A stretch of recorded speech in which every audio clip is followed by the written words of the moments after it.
I'm trapped in this thicket, unable to move a muscle. The spotter lying beside me, who's been calling out wind speeds while we've hunkered here for 2 days and 2 nights, is clearly off. I just realized it because when he spoke, his jaw dropped straight onto his collarbone, yet the sound kept coming. My throat feels like it's on fire. All around me are those dry, yellow weeds, some tips poking right under my eyelids. I keep my left eye shut, pressing my right eye hard against the rubber ring of the scope. Inside the lens, there's a dark dirt mound in the distance. The wind cuts through the grass, making a rustling sound that fills my ears with noise. He's lying to my right, just half an arm's length away. He's wearing the same ghillie suit as me, covered in green cloth strips and dead twigs. He keeps talking, his voice a low, thin whisper that drills straight into my right ear. He says, "Wind speed 1.2, target distance 600. As I hear him, my finger rests on the cold trigger. My clothes are frozen to the muddy ground, my elbow damp and stiff. I adjust the muzzle slightly, shifting the crosshairs a bit to the left. Then he speaks again, "Watch the left." With those words, his shoulder nudges against mine, brushing my right upper arm. The sensation is bizarre. Under the fabric, there's none of the firmness of bone or muscle. My arm feels like it's hit a piece of dead bark covered in moss hard, with a sticky, warm liquid coating the outside. That liquid soaks through both our camouflage suits, pressing against my skin, burning hot. I force myself to stare through the scope. The view suddenly jolts. On that mound there's a large gray rock, and in my crosshairs it shifts horizontally to the right by half a meter. It doesn't roll down, it just slides flat across the ground. My right hand starts trembling uncontrollably. I hear a strange noise from the right, like someone snapping a fresh branch, the fibers breaking one by one. Crag track. He keeps calling out, each word deliberate. Wind speed 1.5. Target. Moving. I glance down with my peripheral vision. His face behind the goggles is turned toward me. I see his lips aren't moving, but at the collar of his ghillie suit, there's a gaping hole, pitch black inside, and the sound is coming from that void. The sun climbs higher. It bakes the ground, steaming up the musty smell of the soil. Our mission is to hold this desolate border road and stop a gray cargo truck. Before we left, the commander gave us only a map, saying to shoot out its tires when it passes. He specifically ordered us never to leave our sniper positions, no matter what we hear. Now sweat drips down my forehead into my eyes, stinging fiercely. I can't even raise a hand. I just blink hard to squeeze out tears. The guy beside me keeps calling out. His voice is flat, with no rise or fall, like a straight line. He says, "Humidity increasing, raise 3 clicks." I reach out my right hand, fingers finding the metal knob on the rifle. The metal, baked by the sun for hours, isn't warm at all. It's icy cold, like it's just been pulled from freezing water. I turn it 3 times, hearing 3 sharp clicks. Click, click, click. Out of the corner of my eye, I keep seeing him. His thick ghillie suit glows in the sun with a gray like dead bark. The cloth strips hang into the grass, covering his face and neck completely. Then a strong wind blows, flattening the dry weeds to one side. I spot a torn slit on the side of his suit. Beneath the tangled ropes and rags, there's a dark black object. It's large, like a rusty iron plate, slowly writhing under his clothes. It pushes up, bulging the fabric, then sinks down, making it sag. I think it's just his spare armor plate shifting inside, or the wind distorting the suit. So I ignore it and keep my eye on the scope. Everything is dead silent. Besides the wind rustling the grass, there's only my own heavy breathing, and his voice, that dry, emotionless call-out, never stopping. A gray dot appears at the end of the road. That's the gray truck we've been waiting for. It's moving slowly, lurching forward on the dirt road, its engine rumbling with a low roar. Suddenly, his voice comes through the earpiece on my right side, this time so close it feels like his lips are pressed against my ear cup.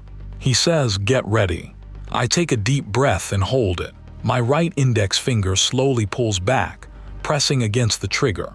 With a bang, the stock slams hard into my right shoulder, numbing my entire arm. A burst of flame spits from the muzzle. Through the scope, I see the truck in the distance. Its front wheel hits a dirt embankment on the roadside, and a thick cloud of white smoke billows from the hood. The truck wobbles and stops dead in the middle of the road. I release my grip, ready to eject the empty magazine and load a fresh one. The moment my hand touches the magazine release, my right elbow gets slammed hard by the guy next to me. The force of that hit is bizarre. His heavy ghillie suit lifts up entirely and whips over my head, smothering me. The burlap strips caked with mud and twigs cover my face, blocking my entire view. A pungent smell, like rotten wood soaked in water for ages, stabs into my nose. I quickly use my left hand to push the tangled rags off my head and turn to look at him. His body is now twisted in a strange position. His arms are crossed over his stomach, but his elbows are bent outward, as if someone smashed them with a hammer and then taped them back on. His shoulders bulge into two large lumps, straining the fabric of his clothes until they're about to tear. He's lying face down in the mud, his neck crooked, the gray shreds of cloth twitching. The door of the truck on the distant road suddenly gets shoved open from inside. 3 people in mud gray clothes jump out. They're holding weapons, and as soon as they're out, they open fire toward the slope where we're lying. Pop, pop, pop. Bullets hit the dirt pile in front of us, sending chunks of hard mud flying everywhere. Some bits of dirt smack against my helmet with a sharp thud. A few rounds hit a big tree right in front of us, tearing off a chunk of bark, and white wood splinters fly right under my eyes. I press myself flat against the ground, burying my face in the dead grass and mud. Just then, more bullets zip past to my right. I hear a rapid series of dull thuds as they hit something. Thump, thump, thump. The sound is strange. Bullets hitting regular clothes should tear through the fabric, and hitting a body should make a wet impact sound.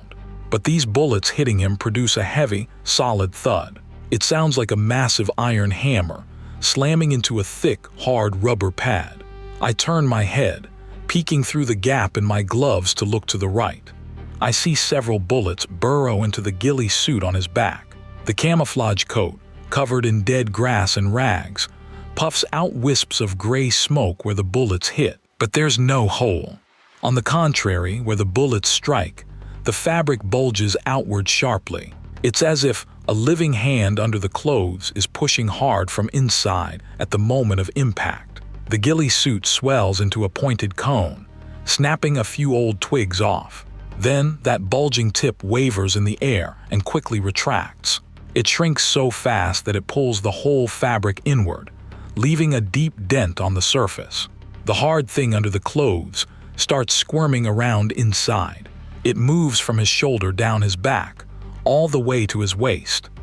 That lump rises and stretches under the fabric, straining the green rags until they make a taut, tearing sound.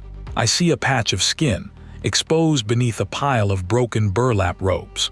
That skin is large, a dead gray-white color. It has no hair, no texture of normal skin. Its surface is uneven, covered in rough, ring-like patterns like weathered stone, with some shriveled, bark-like protrusions hanging off it. Bullets keep flying in. One stray round hits that gray-white skin directly. Crack! It's an extremely sharp metallic sound. The bullet strikes and actually sparks, a bright flash. That gray-white skin doesn't leave a single mark, just shakes off a layer of dry mud. That thing wasn't afraid of bullets at all. It stayed put, lying steady in the mud. Even its upper body kept that weird, outward twisted elbow pose. From the big black hole hidden under the collar of its ghillie suit, a sound came out again. The voice was still loud, measured word for word, exactly like the observer's voice, cutting through the noise of the gunfight. It said, "Wind speed. No change. Continue. Firing." I was so scared I nearly dropped my rifle.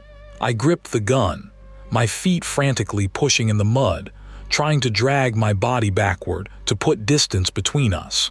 My soles dug little pits in the muck, my pants' legs caked with black mud.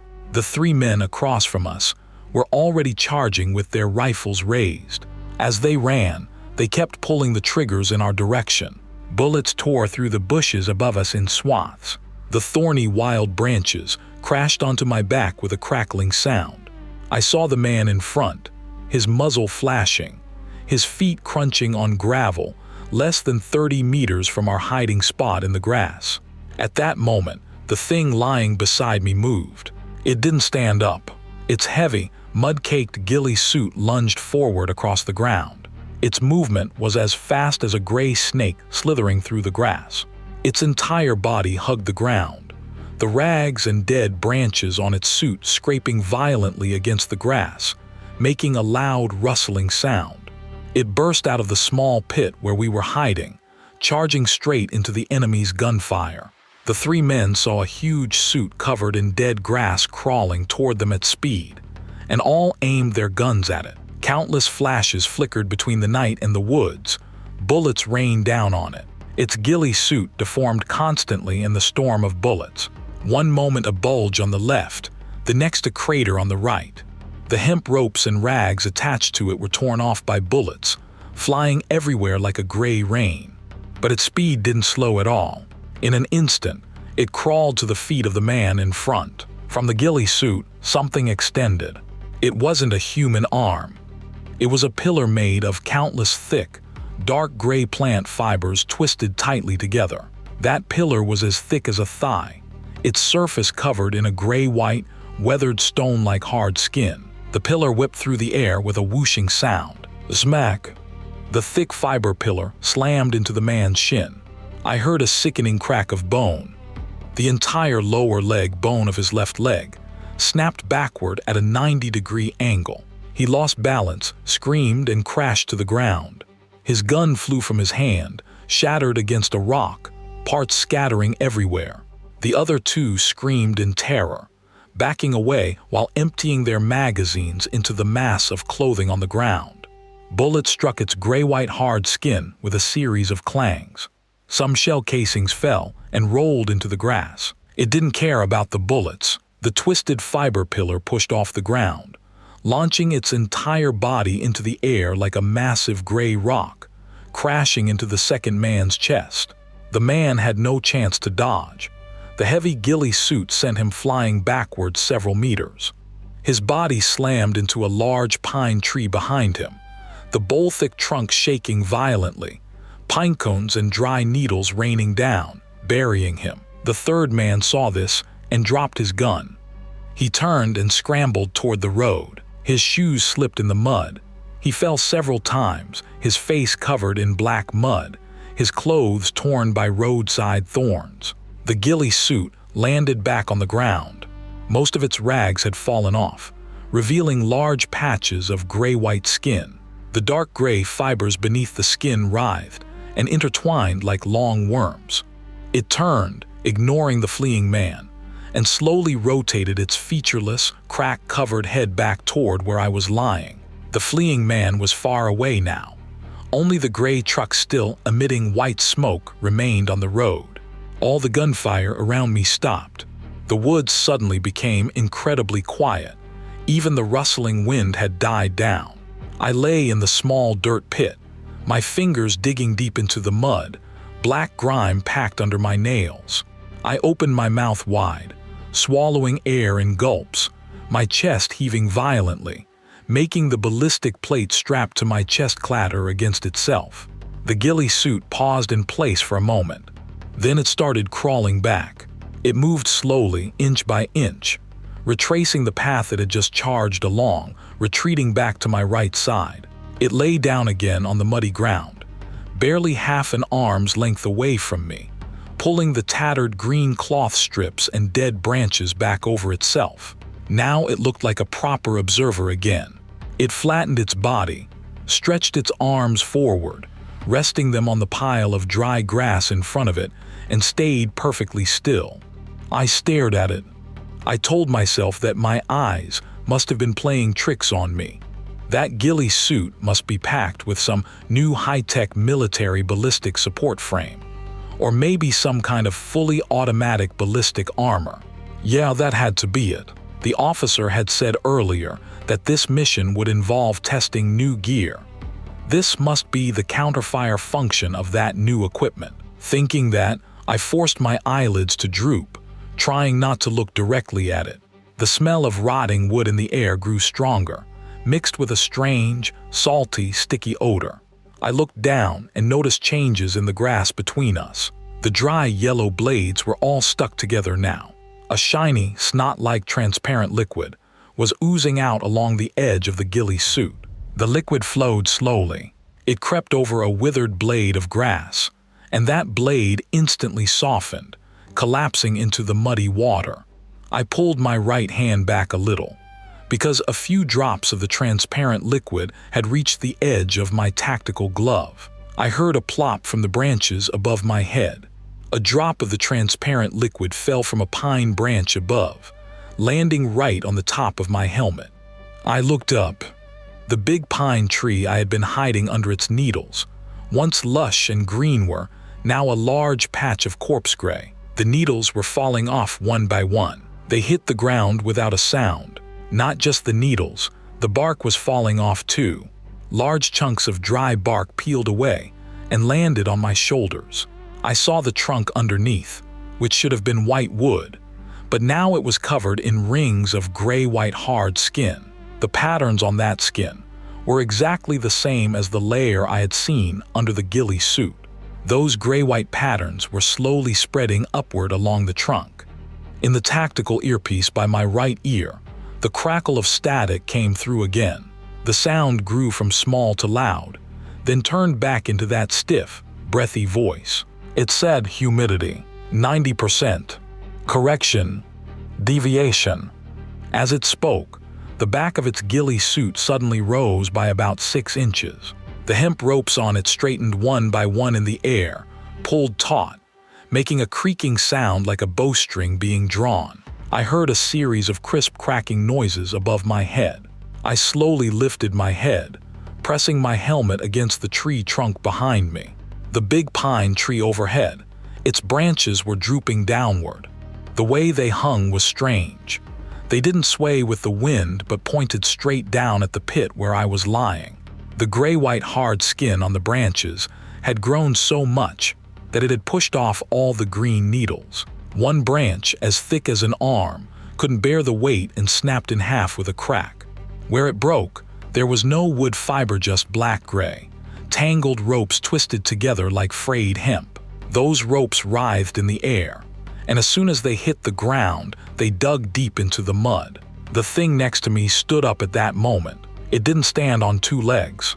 The entire ghillie suit lifted straight up from the ground, all the dangling cloth strips falling off, revealing a solid gray-white object over 6 feet tall. It looked like a rotten tree stump planted in the mud, but its surface was covered in patterns like weathered stone. It had no neck, no head, just 3 pitch-black holes at the very top. One of those holes was facing me, and from it came the voice of my observer. It said, "New target. Acquired. Distance. 0." The voice came out of the hole with a hollow, echoing resonance, like a wooden post that had gone empty inside, buzzing. With these words, a large crack split open in the middle of the grayish-white tree stump. The fissure ran from its top all the way down to the base, revealing a dense tangle of black-gray fibers inside. Each fiber was as thick as a thumb, writhing and coiling around each other like thousands of giant caterpillars. 2 massive fiber columns extended from the crack, planting themselves left and right into the muddy ground. The ground thudded heavily as these columns stomped down, sending mud splattering in all directions. Suddenly, the roar of an engine came from the road. I thought the person who had fled earlier had returned with help. I twisted my neck, straining to look toward the road. The gray truck, which had been parked in the middle of the road with white smoke rising from its hood, was now shaking violently. All 4 tires of the truck had gone flat, but the body was rising upward. Beneath the truck's chassis, I saw over a dozen grayish-white columns covered in stone-like patterns emerging. These columns lifted the multi-ton truck off the ground with sheer force. The truck's metal shell groaned and screeched under the pressure, sounding like it was about to fall apart. The truck's door slammed onto the ground with a bang. The thick canvas cover at the back was ripped open entirely. There was no cargo inside. It was packed full of ghillie suits, identical to the one lying beside me. The suits were crammed tightly together in the truck bed, at least dozens of them. They were stacked on top of each other, their green strips and dead grass intertwined. Now all of those ghillie suits were moving. One by one, they crawled out of the truck bed and dropped onto the road. As soon as they hit the ground, just like the first one, the strips of cloth began falling off in sheets, revealing their grayish-white, weathered stone-like bodies beneath. Dozens of grayish-white tree stumps over 2 meters tall lined up on the road. Each one had 3 black holes at its top, and at that moment, sounds came from all of them simultaneously. Dozens of voices merged together, all sounding like my spotter's voice. The sound echoed through the entire forest, making the earpiece in my ear buzz. They were shouting, "Wind speed, 0. Adjust. Deviation. Get down." These things began to move, their thick, fiber-twisted columns stepping forward toward my small pit. They weren't moving fast, but every step they took left deep black holes in the dead grass and mud. The big pine tree behind me died completely at that moment. The entire trunk turned grayish-white. All the bark fell off, and the thick trunk burst open under pressure, splitting into over a dozen grayish-white hard columns that flailed wildly in the air. I lay in the pit, surrounded by these grayish-white columns swaying all around me. The dozens of tall things from the road had already entered the forest, snapping the bushes in their path and crushing the thorny wild branches into powder. To my right, the thing with the large crack extended several more black-gray fibers from its gap. Those fibers whipped through the air, and one of them brushed directly against my helmet. Clang! My helmet was dented with a large pit, and the immense force sent me rolling across the muddy ground. My rifle fell to the side, stuck upside down in the mud, its muzzle clogged with black filth. I lay in the muddy water, watching the light around me grow dim. The dozens of tall grayish-white objects had surrounded me completely, their massive shadows casting down, covering my camouflage uniform entirely. On the surface of each grayish-white object, the stone-like patterns were slowly shifting. Their black holes were all aimed at me, the black-gray fibers inside contracting and releasing, making a creaking sound like a drawn bowstring. There was no escape route left around me. All I could see were these dead tree stumps, over 2 meters tall, covered in stone-like patterns. I pushed myself backward with both hands in the muddy water, scrambling desperately. My butt dragged a long, deep trench through the mud, my pants soaked through, icy muddy water pouring into my clothes. I looked up, and all I saw were those grayish-white stumps covered in stone patterns. They had me surrounded, not even a sliver of light getting through. The one on my right, the first to move, had its large crack opening wider, its black-gray fibers flinging out like noodles. One of those fibers snapped against the edge of the small pit in front of me, shattering the frozen hard dirt into dust, splattering mud specks into my mouth. I spat out the mud in my mouth, kicking my feet wildly on the ground. The sole of my boot stepped on a sharp rock, deforming the sole, but I didn't care. I just kept backing away. I backed up against a large rock, slamming my back hard against it. It was real rock, cold and solid. Just then, the light above my head vanished completely. The grayish-white stakes surrounding me began to bend downward all at once. Their bodies had no joints in the middle.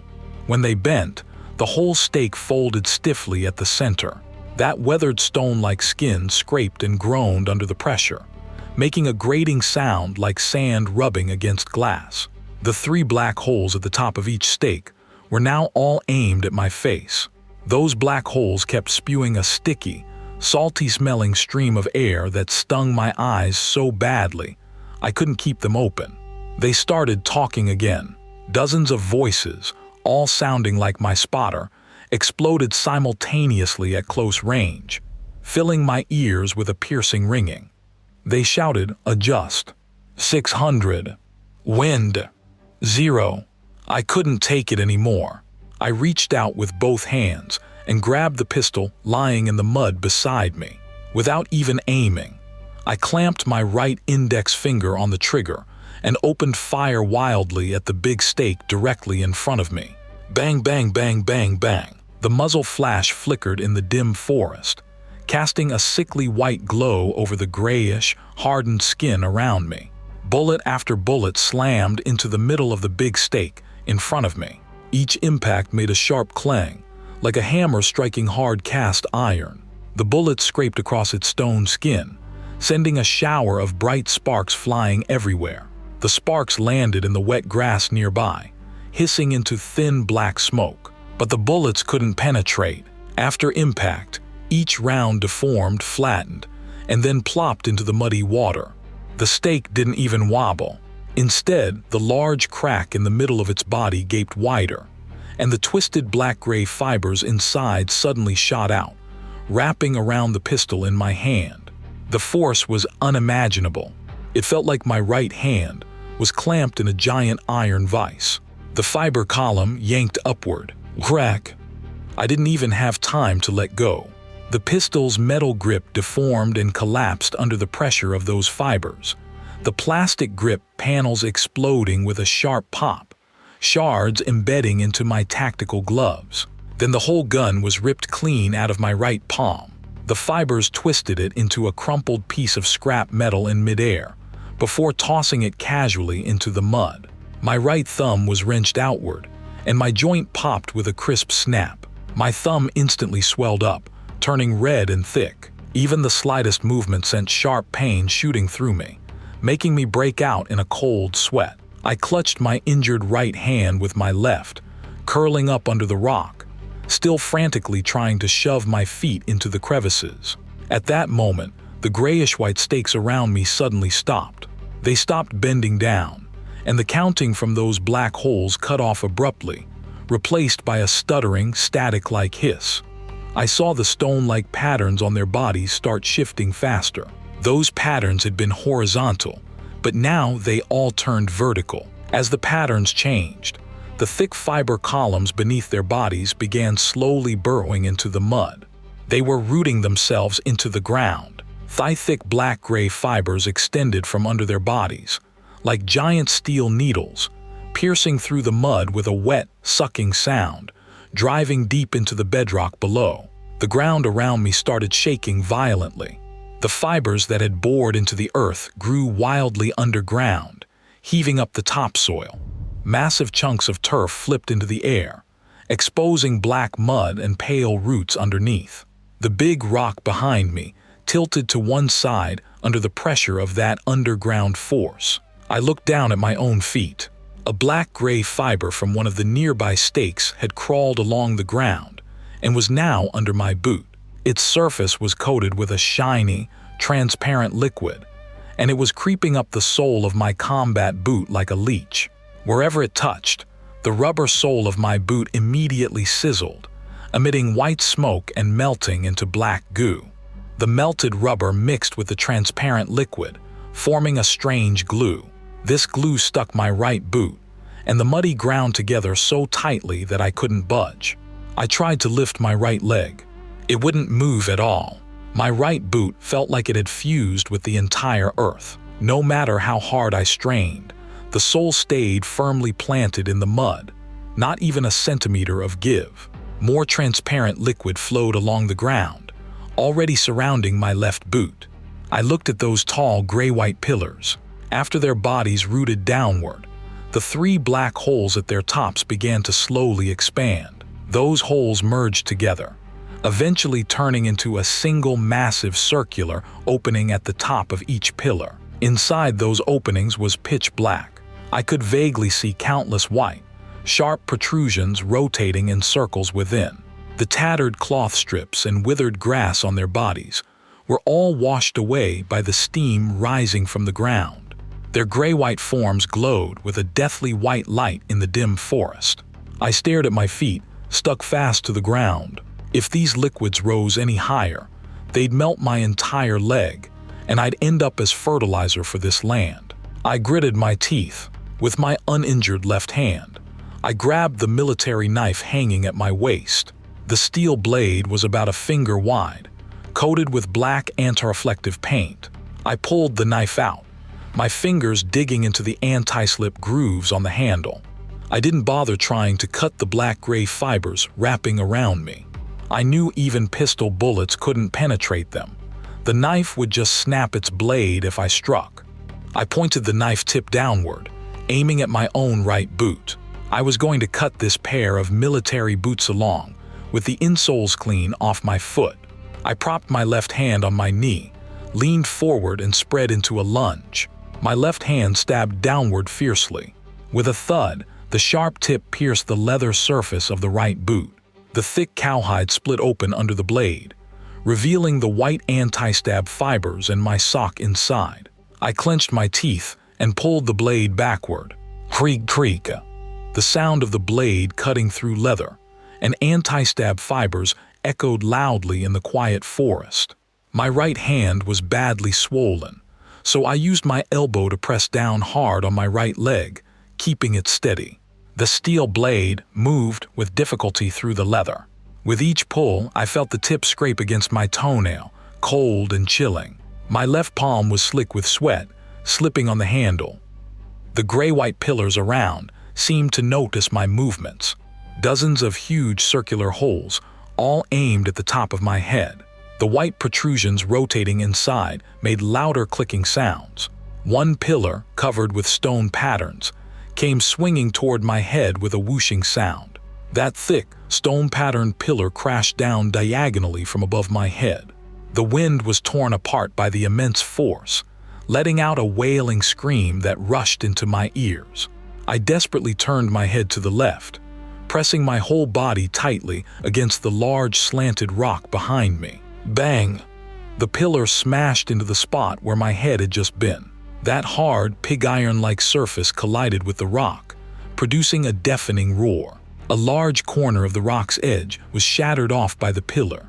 Countless broken stones burst outward like shotgun pellets. A few sharp stone chips scraped across my cheek, leaving several burning, bloody scratches. The pillar sank into the stone debris, its stone patterns writhing wildly like living little bugs. My left hand was still pulling the knife with all its might. The blade was stuck in the last layer of thick leather of the right boot. The anti-stab fibers and cowhide were twisted together, impossible to pull. My eyes wide open, I let out a loud roar, concentrated all my strength into my left wrist, and yanked backward. Ripped. The heavy right boot was completely cut in half from heel to toe. I desperately pulled my right foot upward. My right foot was bare, only wearing a white sock soaked in muddy water as I yanked it out of the half-melted boot. The sole of my sock stepped into cold, sticky mud. The transparent liquid immediately began to burn my sock, making a sizzling sound and emitting white smoke. I ignored the burning sensation under my foot. I pushed off hard with my left foot on the ground and rolled my entire body 3 times to the left along the ground. The next second after I rolled away, 3 more gray-white pillars simultaneously smashed into the mud pit where I had just been lying. Bang, bang, bang. 3 massive mud pits were blasted open, sending mud and filthy water soaring 4 or 5 meters into the air before cascading down like a torrential rain, completely drenching my camouflage uniform. I scrambled to my feet, kneeling on one leg. The thumb of my right hand was swollen like a red carrot, utterly useless. I could only use my left hand to fumble for the tactical pouch on the side of my left thigh. Inside the pouch was a long, rectangular metal case, the field demolition explosives we'd brought before setting out. It was heavy, its casing wrapped in green canvas, with a black mechanical dial on top. 3 forceful twists would ignite the fuse inside, giving me 10 seconds. I yanked the case out and clamped the black dial between my teeth. With a sharp jerk of my head to the right, click, click, click. The dial was twisted 3 full turns by my teeth. My lips were scraped raw by the rough plastic, filling my mouth with the salty taste of blood. A small red light on the front of the case began flashing. 10 seconds. I lay flat on the ground, staring at the dozens of pale gray pillars closing in around me. After seeing me escape the mud pit, the circular openings at their tops swiveled toward me simultaneously. The white, ridged rings inside spun faster, emitting a cacophony of clicks and clacks like hundreds of scissors shredding cardboard at once. The dark gray fibrous roots beneath their bodies tore free from the soil. As they pulled loose, clumps of earth were ripped up with them, causing the ground to collapse into gaping black pits. Propelled by those thick fibrous columns, they surged toward me in unison. The nearest pillar lunged forward, its massive 2-meter-tall, stone-like torso hurtling straight toward my head. Its shadow blotted out all light, and the stench of waterlogged, rotting wood flooded my senses. Aiming for the wide gap in the middle of the charging pillar, I hurled the metal case with all my left hand's strength.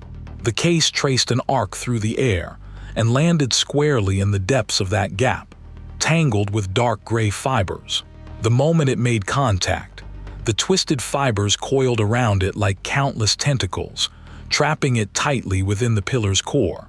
I threw myself backward, flattening against the ground, hands clutching my helmet, elbows pressed hard over my ears. My mouth hung wide open, eyes squeezed shut. Boom! An explosion that seemed capable of uprooting the entire forest erupted directly ahead.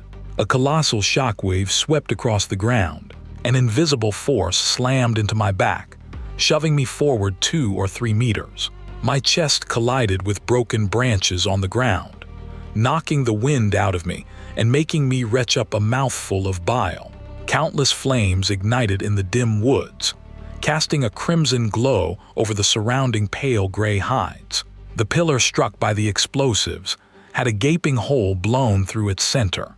Its hard, weathered stone-like exterior was shredded into countless fragments by the blast. Shards flew like dense bullets in all directions, striking nearby pillars with sharp, metallic pings. The dark gray fibers inside were severed into countless pieces. Thick cords, each as wide as a thumb, were charred black by the flames, dropping in sections into the fires below and releasing the acrid smell of scorched wood. The 2-meter-tall pillar lost its balance and toppled to the right. Crash! As it fell, it snapped a large tree beside it. The broken trunk collapsed in a series of cracks, half burying the pillar's body. But the explosion hadn't destroyed everything. The dozens of other pale gray pillars nearby merely swayed in the blast's glow. Their stone-like hides were too tough. The shrapnel left only white scratches, shaking off the dust coating them. Black smoke began billowing from the circular openings at their tops. The smoke mingled with the forest mist, obscuring visibility even further. The white ridges inside continued spinning wildly. They began moving again. This time they were faster. The thick, fibrous columns pounded the ground in a rapid, drumming rhythm, the vibrations making it impossible to keep my footing. I grabbed onto a broken branch beside me with my left hand, struggling to push myself up. My right foot, barefoot, stepped on the muddy ground littered with gravel and broken branches. As I put pressure on it, a sharp wooden splinter pierced through my sock and dug deep into the sole of my foot. The pain made me stagger, nearly causing me to collapse again. A massive grayish-white shadow had already rushed to my side. A fiber column as thick as a thigh swung in a wide arc through the air, striking my left shoulder with brutal force. Thud! It felt as if I had been hit by a fully powered truck. I heard a heavy, cracking sound from my left collarbone, the sound of bone fracturing under impact. The sheer force sent me flying several meters through the air before I crashed heavily into a dried earthen wall. The wall couldn't withstand the impact, and collapsed with a roar. Countless chunks of dried mud and straw buried me completely. My left arm was completely immobilized. The slightest movement felt like the bones were grinding against each other, bringing tears to my eyes from the pain. Lying in the pile of dirt, I gasped for breath, my mouth filled with grit. Through the gaps in the mud, I saw the frame of the large truck on the road finally give way completely. The truck's metal cargo bed had fallen to the ground, flattened into a pancake of twisted metal. Meanwhile, the dozen or so grayish-white columns that had extended from beneath the truck's chassis had now grown to 3 or 4 meters tall. They writhed wildly on the road, snapping every telephone pole and road sign in their path. Not a single tree in the forest remained intact. Every tree had either turned into a grayish-white, bark-shedding dead stump, or had been flattened by these advancing entities. Dozens of grayish-white figures from the road had now entered the forest. They formed a massive circle, trapping me and the collapsed earthen wall firmly at the center. The stuttering, sizzling sounds from the black hollows on their bodies suddenly stopped. Then the sounds transformed once again into the voice of my observer. This time, dozens of voices were not just shouting. They spoke at an extremely rapid pace, their words blending together into an incomprehensible stream. The noise was so loud it felt like an explosion inside my head, making my eyelids twitch uncontrollably. The black-gray fibers beneath, their bodies began burrowing into the soil again. The grass and dirt on the ground were pushed upward once more. I watched as the clumps of mud in front of me slowly rose, pushed up by the underground fibers. A black-gray fiber as thick as a thumb had already pierced through the mound of dirt in front of me, revealing a pointed tip covered in stone-like patterns, twitching in the air.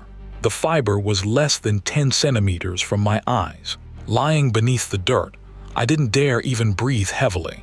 The thumb on my right hand was swollen, my left collarbone was fractured, and my right foot was still bare, submerged in muddy water.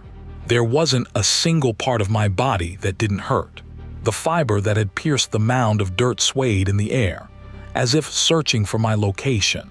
Transparent liquid dripped from its surface onto a patch of dried grass, which immediately turned black, melted, and dissolved into a puddle of dark water.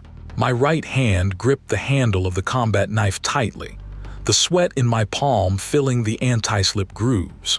I stared fixedly at the fiber. Behind it, dozens of tall, grayish-white entities stood amidst the flames, their massive shadows overlapping and pressing down on me, sealing off any possible escape route.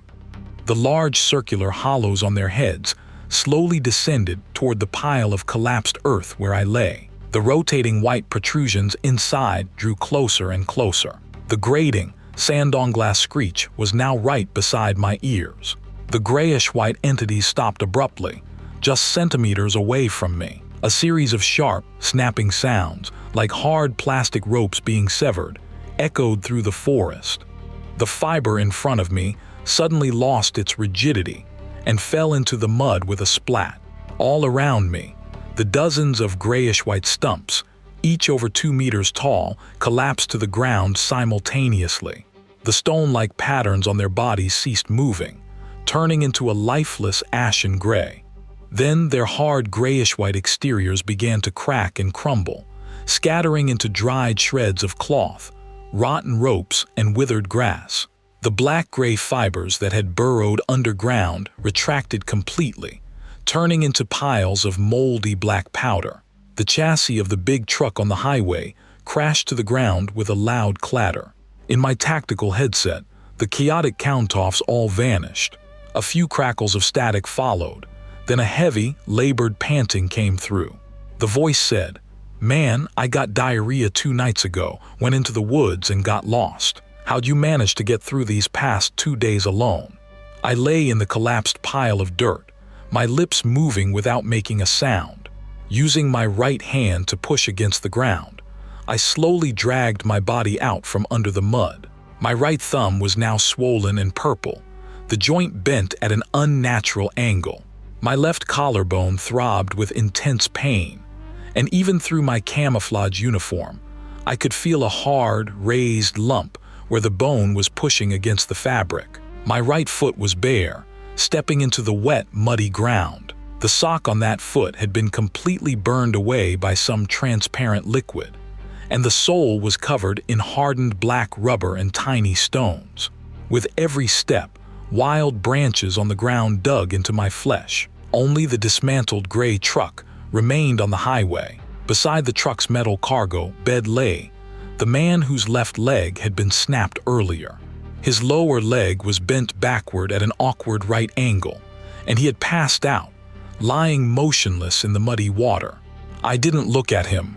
Instead, I hobbled along the edge of the highway, heading in the direction of our camp. Scattered all over the muddy ground were gray-green strips of cloth. They were long, hanging from the wild grass along the roadside, swaying with the tips of the grass whenever the wind blew. The voice in my tactical headset persisted, "Man, can you hear me?" The radio finally has a signal say something back. I walked down the empty center of the highway, my right foot leaving behind bloody footprints with black stains. The sky had fully brightened. Sunlight beat down on the road, causing the scattered cloth strips to emit wisps of white smoke. Still, I didn't speak. I just reached up, pulled the headset from my ear, and tossed it casually into the ditch by the roadside. The headset hit the water, bubbled for a moment, and quickly sank,